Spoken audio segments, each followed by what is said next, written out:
अथर्व बालाजी हनुमाने. मी इयत्ता 4थीत शिकतो. आज मी तुम्हाला एक गोष्ट सांगणार आहे. त्या गोष्टीचे नाव कोल्हा आणि द्राक्ष. एका जंगलात एक कोल्हा राहायचा. एके दिवशी तो अन्नाच्या शोधात भटकत होता. त्याला खायला काहीच मिळाले नाही. तो फिरता फिरता एका द्राक्षाच्या मळ्यात जाऊन पोहोचला. त्याची नजर त्या लोंबकळत असलेल्या द्राक्षावर जाऊन थांबते. तो विचार करतो, वाह, ही फळे खूपच चविष्ट दिसत आहेत. मला ही खायला पाहिजे. तो ते द्राक्ष पकडण्यासाठी उंच उडी मारू लागला.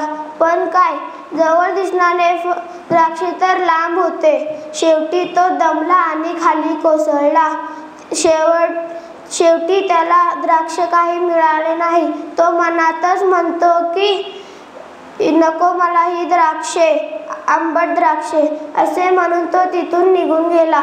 तात्पर्य, एखादा मूर्ख एखाद्या वस्तूला मिळू शकलं नाही की तो त्या वस्तूला दोषी ठरवतो. धन्यवाद.